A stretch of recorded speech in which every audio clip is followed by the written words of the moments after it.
BUMNisasi adalah usaha pemerintah mencari uang. Hal ini merupakan bisnis gaya pemerintahan ala-ala sosialis komunis yang umum dilakukan. Misalnya Cina, Tiongkok. Untuk jalannya BUMN yang efektif, pemerintahnya harus sedikit otoriter. Dan apakah Indonesia mau menjadi ke arah sana? Pemerintah otoriter, pemerintah pemaksa kehendak. Nah, kalau otoritarian, baru BUMN jalan dengan bagus. Secara bangunan memang terlihat cepat pakai BUMN, tapi mutu dan kesadaran servisnya sangat rendah. Yang lebih nggak pas lagi manajemennya dengan gaya kerajaan atau menang. Bukan seperti entrepreneur spiritnya. Organisasinya gemuk, pengambilan keputusannya top down, yang di bawah lambat gerak. Pesan dari bawah sulit sampai ke atas. Kuno banget deh menjalankan bisnisnya. CEO dan direksinya bekerja hanya 5 tahunan. Bagi saya hal seperti ini sulit bisa membesarkan organisasi. Nggak bisa lah menjalankan bisnis yang setiap 5 tahun berubah polisinya. Pimpinan diganti, chemistry organisasinya ikut berganti juga. Sulit, sangat sulit bergerak lincah. Yang ada hanya cari aman. Misalnya BUMN BPJS. Saya kasih contoh.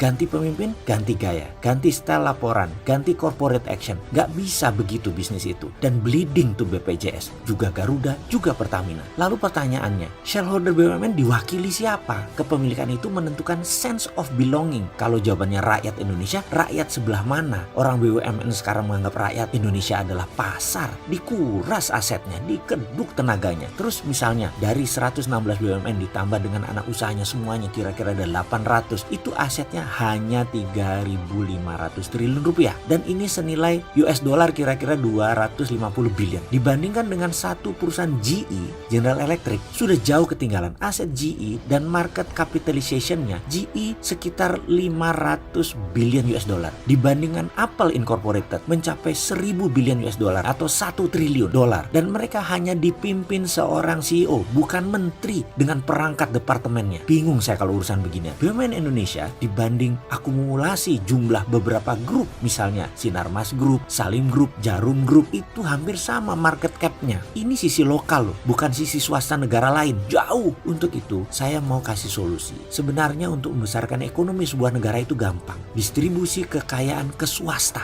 itu salah satu kuncinya. Saat ini, nasional swasta banyak yang siap untuk dikembangkan. Beri kami kekuatan dukungan regulasi saja. Kami tidak mau manja seperti pebisnis kaum tua-tua konglomerat yang kaya dari zaman Soeharto sampai sekarang, yang pandai memanipulasi bankers. Nggak perlu kayak mereka. Dan bankers yang dikerjain mereka itu bank plat merah lagi. Bankers yang dikerjain oleh para konglomerat tua itu masih begitu aja gaya cara mengelola perusahaannya. Kami nggak akan tiru gaya itu. Udah kuno gaya itu. Beri kami regulasi yang memihak pada bisnis kami. Dan bukan kami saja yang beruntung. Semua stakeholder warga negara akan diuntungkan dengan strategi ini. Solusi ini tidak rasialis, tidak segmentasi. Solusi kami tidak pilih-pilih. Kebijakan apa yang saya maksud? Oke Pak Presiden, boleh saya minta waktu berdua? Yuk kita jagongan Pak. Sarungan sambil nunggu maghriban. Mau saya kasih solusi cepat. Tapi maaf, BUMN-nya gaya baru, nggak seperti sekarang. Kita ubah BUMN gaya baru. Ini strateginya. Namanya proyek swastanisasi nasional. Nah bagaimana? Mau jogongan sama saya Pak Presiden? Kayaknya enggak ya. Kasihan deh gue ini. Kayaknya ngarep banget. Mana mau beliau ketemu Sontoloyo ini. Wes lah, kalau nggak dianggap, ya udah saya ngomongin ke publik aja bagaimana.